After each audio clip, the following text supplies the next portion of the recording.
Thank you for that. I'm going to share my highlights from MegaCamp yesterday. First of all, I just want to give you some market updates that Gary shared in the first part of MegaCamp yesterday. And nationally, we are at 3.3 months of inventory. That is an increase since January of 2022, where we were at 1.6 months of inventory. And it's an increase of 106%.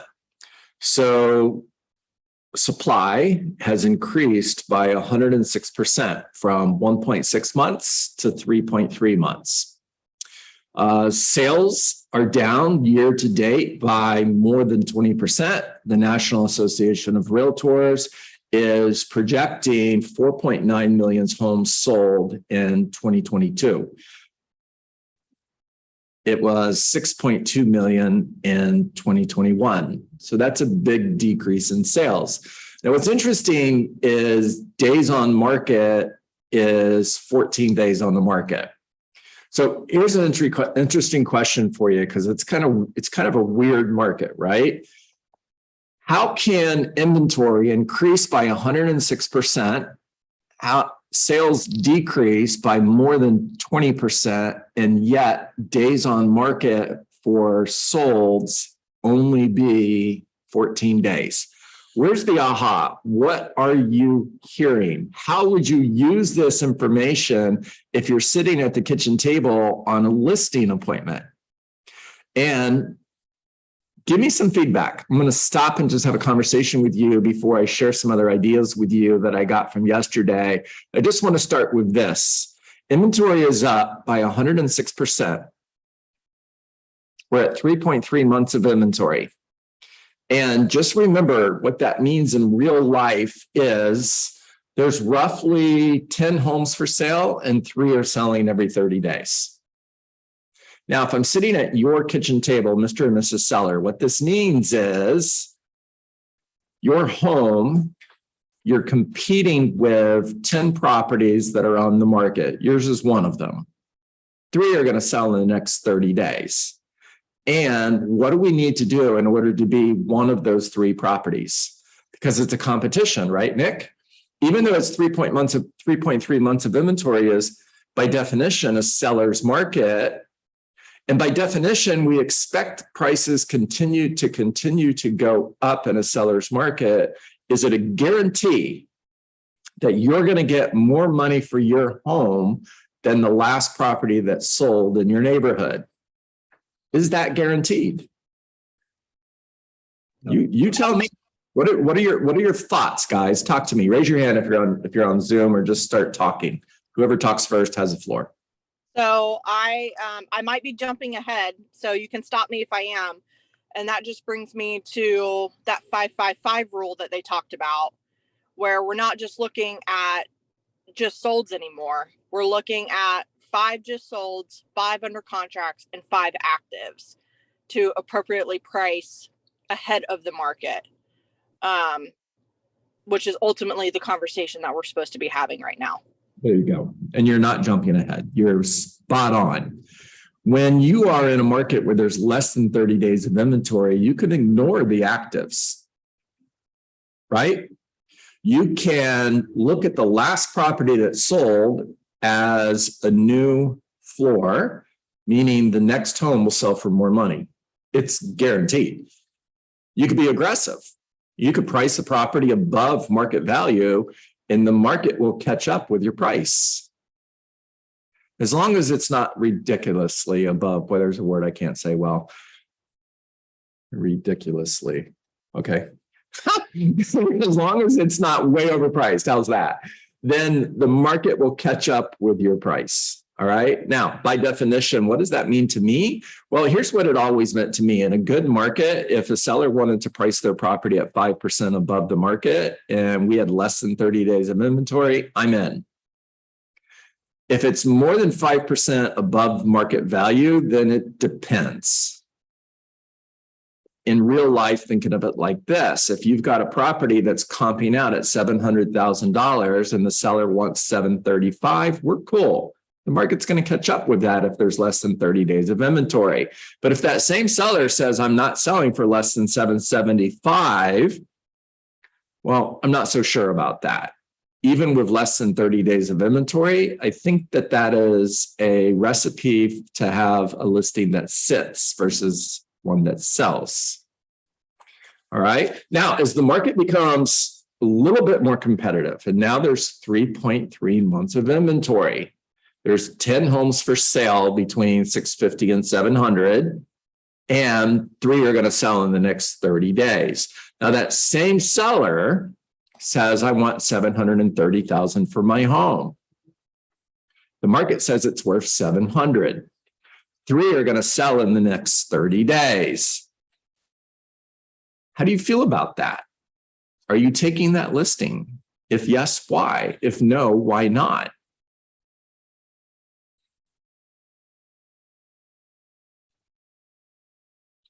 You know, is it possible that out of those 10 properties that are for sale, by the way, whenever I get quiet, it's an opportunity for you to talk. Is it possible out of those 10 properties that are currently for sale between 650 and 700, and the market says your home is worth 700,000, we're good. And is it possible that there's somebody, Tennyson, in that group that's super motivated to sell their home and they're willing to drop their price in order to be one of the 3? Is it possible then that somebody that you're competing against is going to lower their price to 690 or 685 or 680? And the last property that sold that's comparable to yours sold for 695. Okay, it sold for 700. And the next property that sells for 680. Is that possible? 100% it is. Now, that happens again and again and again over time. What's happening to prices? Are they going up or are they coming down? And they're coming down. And this is where Megan was with the 555 rule. You've got to look at the actives and ask, how do I compare to the properties that I'm competing against? And where do I need to be in order to beat the competition? Remember, you're analyzing where the market is at, and it's also a forecast. Where's the market going? How quickly is it getting there? Now, I want to share 3 ideas that I got from yesterday, and that's going to be our call for the day, okay? Gary says on page 49 of Shift, he says, just because the market has moved from more to less, has our market moved from more to less? Say yes. It absolutely has.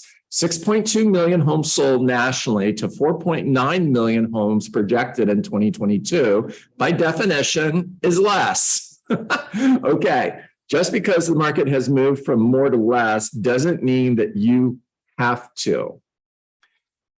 Here's the other part of the conversation, because you got so many people who are sharing this message from a perspective of the sky is falling, the sky is falling, the sky is falling. Holy cow, the sky is not freaking falling.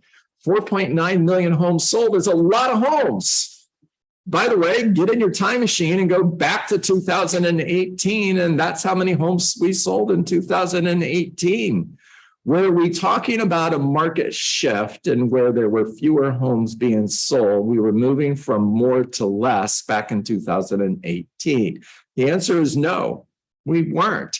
More homes were being sold in 2018 than there were in 2017. But all of a sudden, because the market just went crazy in 2020 and 2021, and we got up to 6.2 million homes sold, and now we're looking at 4.9 million homes sold. Too many of you are looking at that as the sky is falling. The sky is not freaking falling. There is plenty of business out there for you to go get your unfair share. Gary says it best. He says, just because the market has moved from more to less doesn't mean you have to. As leads become fewer, as sales become fewer, leads become fewer, and as leads become fewer, you must recognize the situation. Wake up and recognize.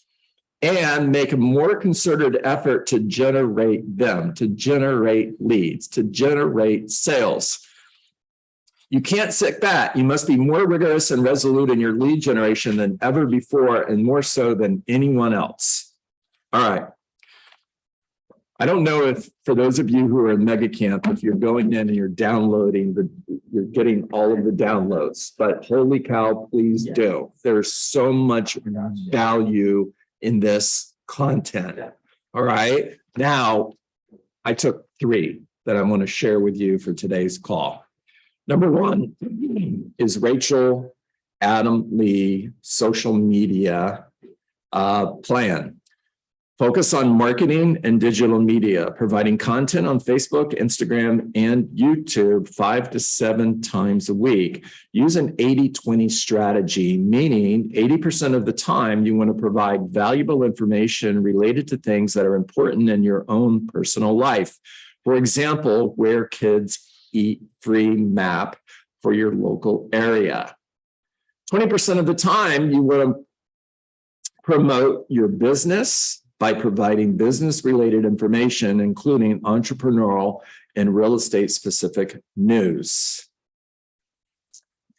You want to provide MOFers, make an offer for immediate response. Make sure that you're tracking the open rate on the emails that you're sending out. Make sure you're tracking the response rate on individuals who are asking for more information, and make sure that you're paying attention to the comments that you're getting on social media so you can communicate back and forth. We are in a world, and this is something that I never thought I would be talking about, and this is something that, not how I ran my real estate business, but I picked it as the first thing that I wanted to talk to you about today because I think it's super important. And I think it's an opportunity that some of us are missing. The 3 areas that I would focus would be Facebook, Instagram, and YouTube.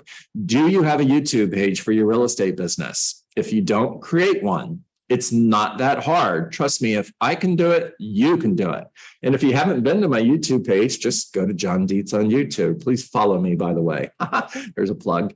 And provide valuable information on YouTube that would cause people to want to reach out to you. One of the things that I can do better on my YouTube channel is more MOFers, more making offers for immediate response. I don't. I'm going to start. You should too. All right. The second thing that I want to chat with you about today is this program called 72 Sold. I've been doing research on this. This is exclusive to you. If you're with Keller Williams, you just go to 72sold.com, watch the videos, pay attention to what this company is doing because it's the real deal. They're spending millions of dollars a month on advertising. They've absolutely blown up the market in Phoenix, Arizona, and they're going national, which means they're coming to South Florida. And the whole idea behind 72 Sold is sell your home at a higher price, avoid daily showings, keep occupancy after closing, choose the sale date. Now, I'm just going to ask you a question. If you're a homeowner and you're sitting at home watching an NFL football game, because that's one of the areas where they're going to advertise at a big level, and you see an ad for 72 Sold that says, sell your home at a higher price, avoid daily showings, keep occupancy after closing, choose your sale date. Do you think they're going to get responses? They're going to get tons of responses. What do they do with those? Well, they're going to give them to you if you sign up for this program. And I'm going to encourage you to look into 72 Sold. Now, what does it cost? It costs you $199 to join plus $72 a month. Once you opt into their lead generation program, it's a $1,500 a month investment. It's a lot of money, and it's a 25% referral fee. But what do you get? You get 4 to 6 listing referrals a month. It's not a listing lead, it's a listing referral. There's a difference. You have a homeowner who's actually filled out a questionnaire and they've said, I'm interested in selling my home. Very, very different than a lead that you get from an aggregator because somebody clicked on a home and they asked for more information. There's a 1 to 2% conversion ratio on those. There is a much higher conversion ratio on this. Did I do this? No. Would I do this if I were in business today? Yes, I would. All right. That doesn't mean you should. Lead with revenue and then play red light, green light. All right. The last thing I'm going to share with you that I got from yesterday is my friend, Christina Griffin, shared her golden letter plan.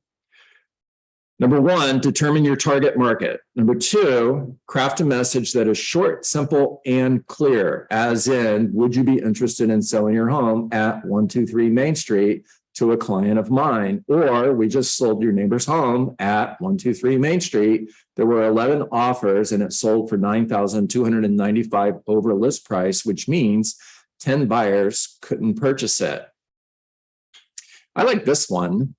We just sold your neighbor's home at 123 Main Street. There were 15 showings, which means there are 14 buyers still looking in your neighborhood. Would you be interested in selling your home to one of these buyers? She also talks about marketing using golden letters to market to prospective buyers. So look to see who owns multiple properties within a neighborhood and let them know that a home, it doesn't have to be your sale, a home in the neighborhood just sold. It sold for X amount of money.